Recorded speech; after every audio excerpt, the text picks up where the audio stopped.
is so interested in what you do, who He made you to be. His interest is what? His interest is who's inside of you. Jesus is inside of you. The Holy Spirit's interested in the Jesus in you. So He's going, walk here, do this, do that. It's amazing. But you forfeit that if you refuse to throw down what you think you understand about it. Right? Are you confused? Okay. All right. I'll tell you these. All right, number 4.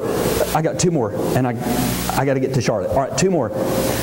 His rod, stay with me, His rod was His security.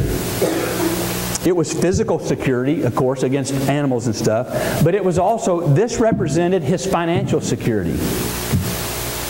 Because this cared for the flock that He was responsible for. This represented, in a sense, financial security. And it also represented a relational security because this staff, he worked for his father-in-law. So there was some kind of a relational security there. In other words, this was security. And God goes, Moses, throw down your security. Okay, I got point 1. All right, I'm with you there. I can do that. I can throw down my understanding. Okay, point 2. Okay, I got that. I can throw that one down. 3. Okay, I think I can throw down that I know better about my life than he does. Okay, I throw that down. But Bobby, I'm going to get that stick after you because you're meddling now. You're talking about my financials. Yeah, I am.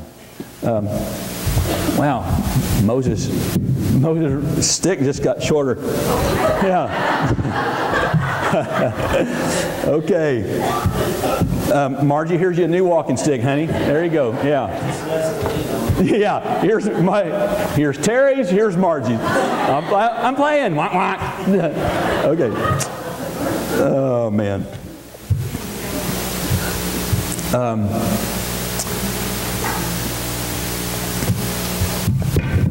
Psalm 112.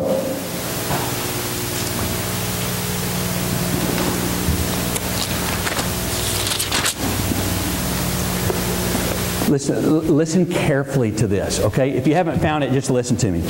Listen to this whole thing of security. Blessed is the man who fears the Lord. I love those chapters in Psalm that start with that. Blessed is the man. Listen to this one. This is Psalm 1. Blessed is the man that walks not in the counsel of the ungodly, nor stands in the path of sinners, nor sits in the seat of the scornful, but his delight is in the law of the Lord, and in His law he meditates day and night. And he will be like a tree planted by rivers of water that bring forth fruit in its season. The wicked are not so. They are like chaff which the wind drives away. I mean, just blessed isn't that awesome? That's my security. My security, financially, maritally, whatever. My security is there. Blessed is the man who fears the Lord, who finds great delight in His commands. His children will be mighty in the land. Listen to me. I've told you this over and over. I believe this with everything inside of me. I do. I've staked my life on this. You got to throw it down. Throw it down and go, I'm staking my life on this. Listen again. Listen to what He's saying. Listen.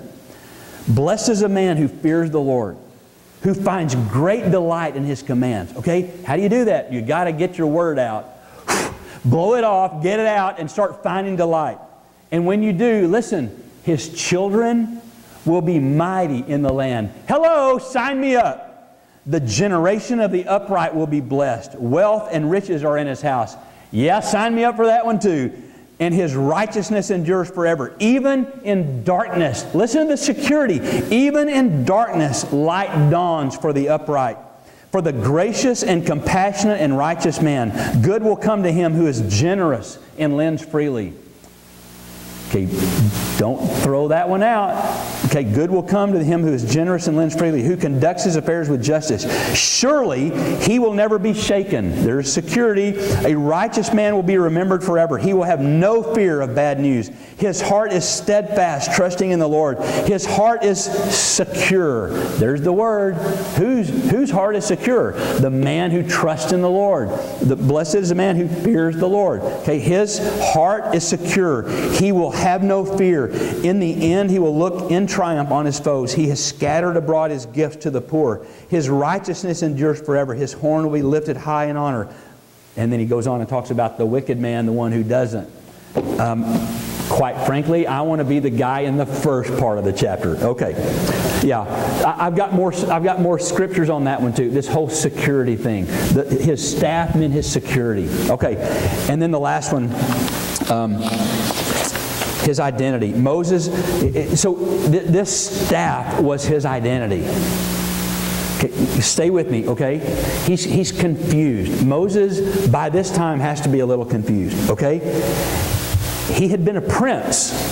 His identity had been a prince. And then his identity had been the rich kid. I mean, he had it all, right? His identity had been the lucky one. Wow, must be nice. Must be nice to be picked up in a river and end up where you... Wow, must be nice. Wish that happened to me. He's that in his identity. He had years of not knowing if he was a Hebrew or an Egyptian. I mean, he's like, who am I? This identity crisis. I live in royalty. I live in the Pharaoh compound, and yet my skin looks like those people out there starving to death. There's this confusion. He had been a murderer. He'd been an outcast. He had been can't make it on your own, so you have to live with your father-in-law. Okay, you'll get that later. All right. And now looking in the mirror, he's looking at himself and he's standing there and all he can see is a shepherd. I mean, he looks in the mirror, he's got that staff. I felt like Green Acres just then. Green Acres. Okay, all right. So he's standing there. And all he can see. He sees himself as a shepherd, nothing more, nothing less. And he says this question. I've already turned it. It's got to be in the first 5 verses. He says to God, "Who am I?" And I know he meant, "Who am I to lead the people?" But there's something else in that question. It's like looking in the mirror. Got his shepherd's clothes on, and all of those things he had been. He'd been in Pharaoh's whatever. I mean, he'd been trained in the finest institutions in the world, educationally, and now he's standing there going, "Who am I? Who is this?" Been there? Been there through failed this and failed that. Used to be happy, blah, blah, blah, blah, blah. And some days you go, "Who am I?" And God goes, "Throw it down." But God, yeah, throw it down. Doesn't matter. Those things don't matter. Failed marriage, doesn't matter. Failed business, bankruptcy, throw it down. That is not your identity. So he asks a question. This is interesting about God. He asked a question, "Who am I?" And God didn't answer him. God does that some. God didn't answer him. In fact, God said, "I'll be with you." What? Wait a minute. That wasn't the question. The question was, "I want to know, who am I?" And God goes, "I'll be with you." Let it go, Moses, because the issue is not who you are, the issue is whose you are. The issue is who I am and who I want to be in you, through you, and for you. So, see, God wanted to give Moses a new identity. He must throw the staff down. God wanted Moses to be known as His. God wanted Moses to be known as the friend of God. God wanted Moses to be known as the purposeful, the anointed, the deliverer. This is the last thing. This is awesome. Okay, I'm skipping to the end of Moses' life here. Okay.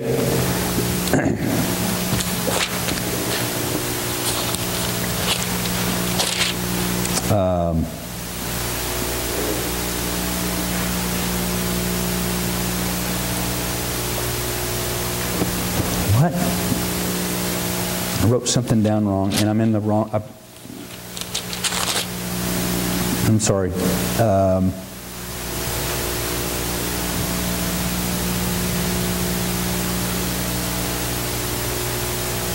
Maybe it's Deuteronomy instead of... think it is, now that I think about it. Instead of Exodus 34, I think it's Deuteronomy 34. Yeah. Okay, so Deuteronomy 34. So this is at the end of his life. Okay? So he stood there in that mirror one day and goes, who am I? And God began to reveal His new identity. And the rest of his life, he walked in that identity. And then Moses climbed Mount Nebo from the plains of Moab to the top of Pisgah across from Jericho. There the Lord showed him the whole land, from Gilead to Dan, all of Naphtali, the territory of Ephraim and Manasseh, all the land of Judah as far as the western sea, the Negeb, the whole region of the valley of Jericho, the city of the palms. And then the Lord said to him, okay, Moses at the end of his life, and here is God with his friend Moses. Then the Lord said, this is the land I promised on oath to Abraham, Isaac, and Jacob when I said, I'll give it to your descendants. I have let you see it with your eyes, Moses, but you will not cross over into it. And Moses, the servant of the Lord, died there in Moab, as the Lord had said.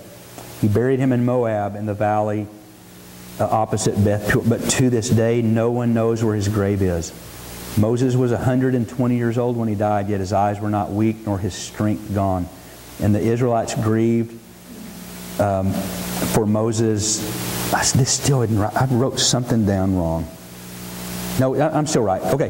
The Israelites grieved for Moses. Verse 9. Now Joshua the son of Nun was filled with the spirit of wisdom because Moses had laid his hands on him. And so the Israelites listened to him and did what the Lord had commanded. Since then, okay, here it is. Remember, who am I? Holding the shepherd thing.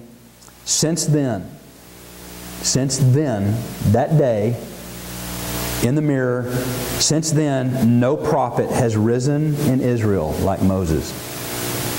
Because he threw down what he was. He threw down what he thought, and he goes, God, I give you me. That was in our conversation this morning early with Terry about giving Him all of us. God, I give you everything. No prophet has risen in Israel like Moses, whom the Lord knew face to face. Wow. Can you see, had he not thrown that down, he would not have had this. Right? He would have not been God's friend. He would have not known Him face to face. He would have not been the one who had risen in Israel. All this. And who did all those miraculous signs and wonders that the Lord sent him to do. What? Are you kidding? If he had not thrown down that staff, his entire life would have been stay out there with the sheep, and he would have missed the miraculous, the wonders, the leading, all of the things that God sent him to do. See, God has sent you to do something. God made me and made you with a purpose and a destiny that only I can do. Only you can do. He sent him to Pharaoh and his officials in the whole land, for no one has ever shown the mighty power or performed the awesome deeds that Moses did in all the sight of Israel. Wow. Because he threw it down. Listen, I don't know what yours is. Throw it down. Okay, so I wrote this real quick. So what?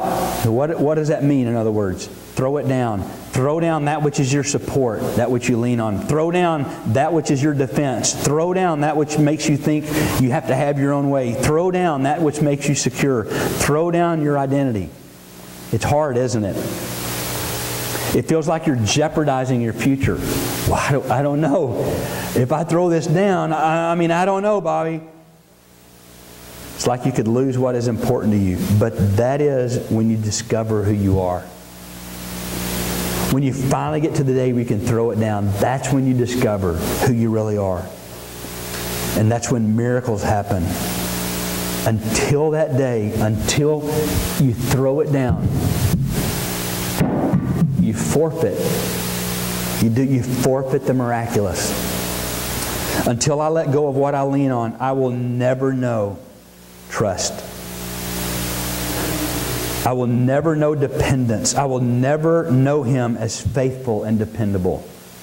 Until I let go of my defenses, my security, I will never know what it is for God to take care of me. Until I let go of having to be in control, demanding that I know what is best for my life, making my own way, I will never know the thrill, the excitement, the exhilaration of being led in the ways of God. Understanding that one of my favorite verses, that His ways are higher than my ways. And until I let go of my identity, I cannot take on my new identity. Son, friend, victor, prized, cherished. That's me. I am those things. Because I throw down my old and I start looking here. I look in this mirror and it says stuff like, that's my boy. That's my son. I am cherished. I am treasured. I am the poema of God, the masterpiece of God. But you don't understand that identity as long as you're holding on to one of yours. Does that make sense? I don't know what it is that you're holding on to today. Which one of those 5? But I challenge, I do. I mean, the Spirit of God is prompting you to go, let it go, Alan, let it go. Throw it down, Joseph. Joseph, throw it down. Throw down what you think you understand. Because as long as I think I have a corner on him, then I have stopped learning. Because I'm so full of pride and arrogance, and I got it all. I got it down. I'm the man. Really? And then God goes, well, let's see. Let's see how you handle this situation. Let's see how you handle this. How's that working out for you, Mr. Big Boy? Oh, God, not so good. God, I desperately need you. And I throw it down, and God goes, okay. Man. Let's pray. God, thank you for your word. Thank you for something as simple as a stick can rock. That stick rocks my world. What that stick says, what that staff, that rod says, just upsets the apple cart of my life, and it makes me examine some things. And Lord, I come before you ready for you to show me. I want to be examined. I'm like David when he wrote in Psalm 51, search my heart, God, examine me. Show me. Show me what it is. I'm that desperate for you, God. I'm at that place in my life where I am so desperate for you. I've done my own thing and I've made a mess. I've done my own thing and it's just blundered. God, I don't want to wait like Israel, like Jacob, to when I'm at the end of my life one day and leaning, and I go, okay, now I'm finally ready. And lean on my staff. God, I'm ready today. Today, God, I want you to do in me what you long to do. I throw down the security of my life. I throw down my defenses and my need to defend myself. I throw down my thinking that I know better, that I think that I know better what to do with my life than you. I throw that down. I throw down my security financially. I throw down my security relationally. I throw that down, God, and I throw down my identity. And I want to walk in the identity that's mine through Jesus. God, I love you so much. Thank you for the privilege of being your son and for the privilege of doing life with these precious people.